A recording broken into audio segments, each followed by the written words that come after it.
Iran Israel जंग के बीच जो हिंदुस्तानी फंसे हुए हैं उनको निकालने के लिए हिंदुस्तानी हुकूमत ने ऑपरेशन सिंधु चलाया है। पहला जो फ्लाइट है, पहला जो जत्था है वो कल नई दिल्ली पहुंचा था और आज उम्मीद है कि दूसरा जो बैच है वो तुर्कमेनिस्तान के रास्ते ऑपरेशन सिंधु के तहत उनको निकाला जाएगा। ये तकरीबन 600 हिंदुस्तानी हैं, जिसमें जम्मू कश्मीर के लगभग 500 जो स्टूडेंट हैं वो हैं। साथ ही साथ हम आपको बताएंगे कि आखिर ईरान इजराइल जंग में अब आगे क्या होने वाला है और रात भर क्या होता रहा। आप देख रहे हैं न्यूज़ 18 का डिटेल प्लेटफॉर्म और मेरे साथ हैं मेरे कैमरा पर्सन संजीव वर्मा जी।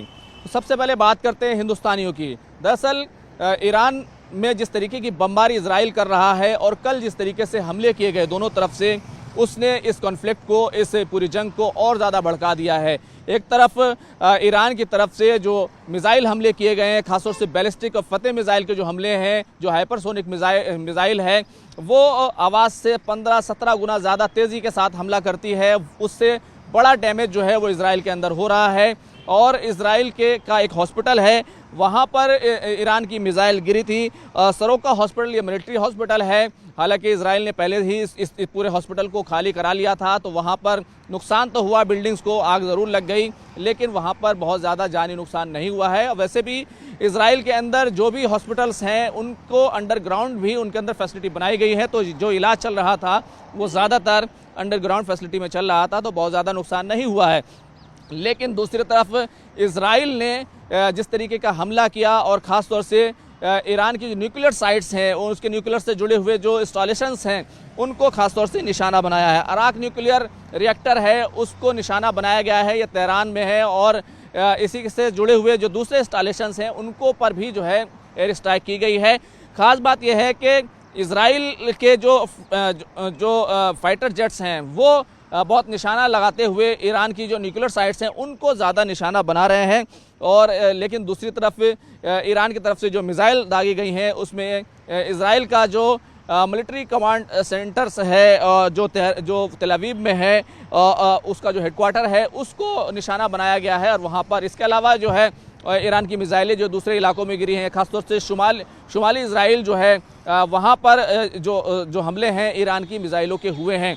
और जो ईरान का जो इजराइल का जो डिफेंस सिस्टम है, आयरन डोम हो या फिर दूसरे जो डिफेंस सिस्टम हो जो अमेरिका से उसने थर्ड सिस्टम लिया है, वो उसको नहीं रोक पाया है।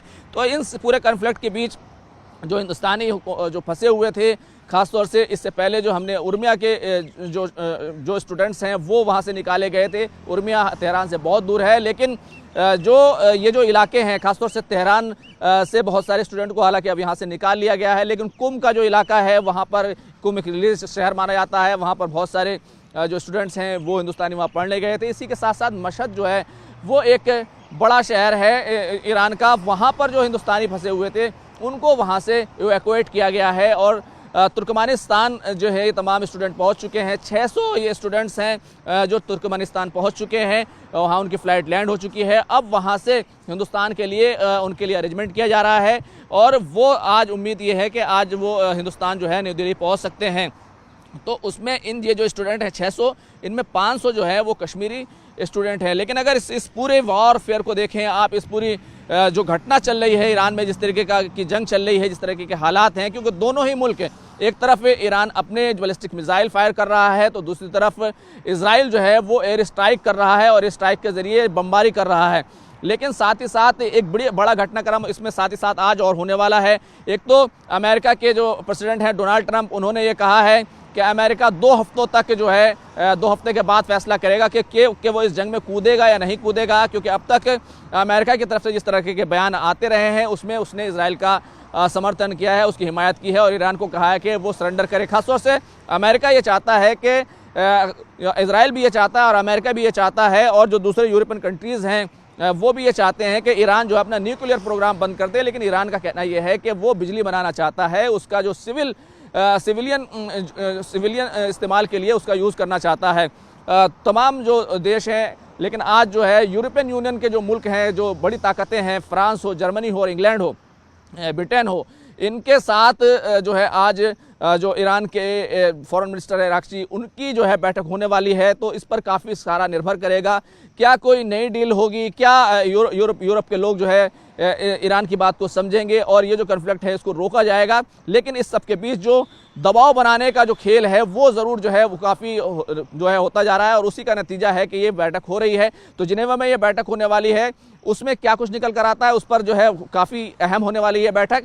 और साथ ही साथ अमेरिका जो है उसका क्या रोल होने वाला है, क्योंकि अमेरिका ने भी बहुत सारे अपने फाइटर जेट्स हैं, अपने जो बॉम्बिंग्स विमान हैं, उनको जो है जो खाड़ी के देश हैं वहाँ पर उसने जो अड्डे बना रखे हैं उनको वहाँ पर मूव कर दिया है। तो कुल मिलाकर ये जंग जो है फिलहाल अभी ऐसा लगता है कि अभी और ज़्यादा जो है आगे चलने वाली है, क्योंकि 2 हफ्तों के बाद फैसला होने वाला है। लेकिन क्या इस बीच में ईरान जो है उस दबाव के सामने झुक जाएगा, क्योंकि अमेरिका की तरफ से कहा गया था आप पूरी तरीके से सरेंडर करें। लेकिन साथ ही साथ जिस तरीके का नुकसान जो है इजराइल को पहुंचा है उससे शायद इजराइल भी हैरान है और दूसरे जो मुल्क हैं जो ईरान के खिलाफ बोलते रहे हैं या उसके खिलाफ जो है बमबारी की हिमायत करते रहे हैं, उसके जो जौहरी प्रोग्राम है, न्यूक्लियर प्रोग्राम है, उसके खिलाफ वो तमाम मुल्क हैं, उनको भी सोचने पर मजबूर कर दिया है।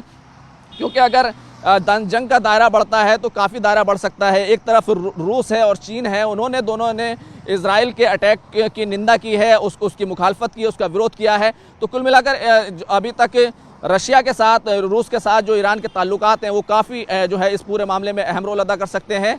चाइना ज़रूर है, उसने कभी जो है सीधे तौर पर जंग नहीं लड़ी है, कभी हिंदुस्तान के साथ उसने जंग ज़रूर लड़ी थी 1965 में, लेकिन उसके बाद से चीन की तरफ से कोई बड़ी जो है जंग नहीं लड़ी गई है। लेकिन रशिया का रोल जो है इस पूरे मामले में बड़ा हो सकता है।